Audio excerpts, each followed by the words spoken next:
Right, today we're having a look at the OPPO Pad SE, the matte screen, the matte display edition, and it's fast becoming one of my favorite Android tablets.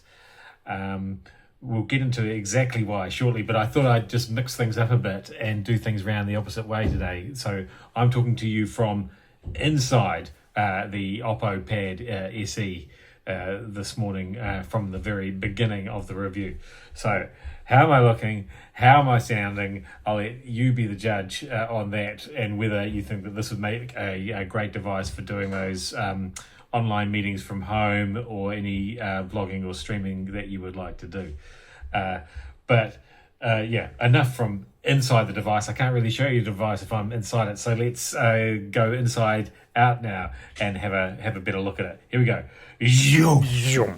Okay, right, here we are outside the OPPO Pad SE now. And as you can see, it's this nice twilight blue colour.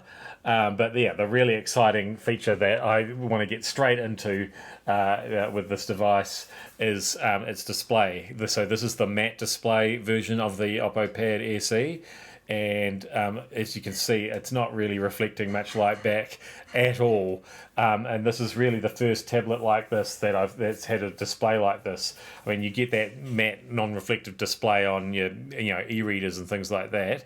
I was a little bit worried about how that would look when I'm streaming video, watching things, aliens chasing each other in space and that sort of thing. But it actually comes out nice and crisp and clear. And best of all, I can do it in the sunshine basically.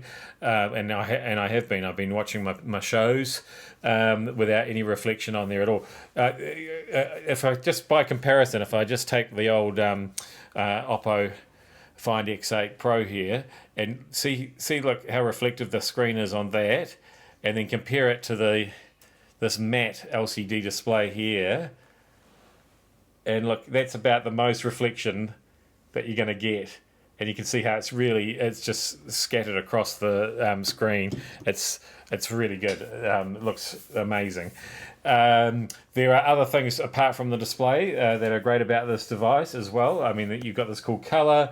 It's got a quad speaker, so two on that side, sound system, so that sounds good for when you're watching that content as well. As you've seen, great device for a little bit of your online meeting, video call connectivity there. And it's actually quite a big display as well. So the aspect ratio is a little bit different to some tablets that you might see. That might be a little bit squat, especially if you're holding them that way. Not quite so tall and skinny as this one, but that's over 11 inches diagonally, that display. So yeah, you've got plenty of screen real estate there, battery.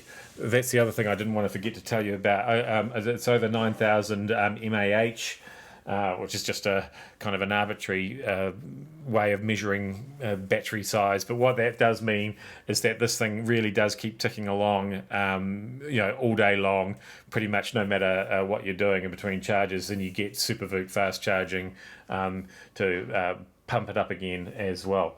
So it's got a reasonably good MediaTek chip in there. A little bit lean on the RAM and the storage. Only 128 gig of storage and 4 gig of RAM. So some apps do seem a little bit slow to start sometimes. I will say that once they're going, everything works fine, and I haven't had any problems with the camera app or anything like that. Only a 5 megapixel camera, both front and back. But yeah, it seems to do a pretty good job. And in fact, that rear camera is a lot better than you get on a lot of tablets and laptops. It even has a 2 times zoom on there, so you can zoom in and take slightly better pictures than you do on a lot of other tablets. So I'm impressed. And the other thing that really impresses me about this is the price. So you're getting a really good Android tablet with this unique matte display for $499. So, I mean, there's not much tech of this sort that you can buy for under $500 these days. So I think that represents yeah, pretty good value. So if you're sick of not being able to use your tablet outside or under bright lights, you definitely need to check out the OPPO Pad SE with the matte display.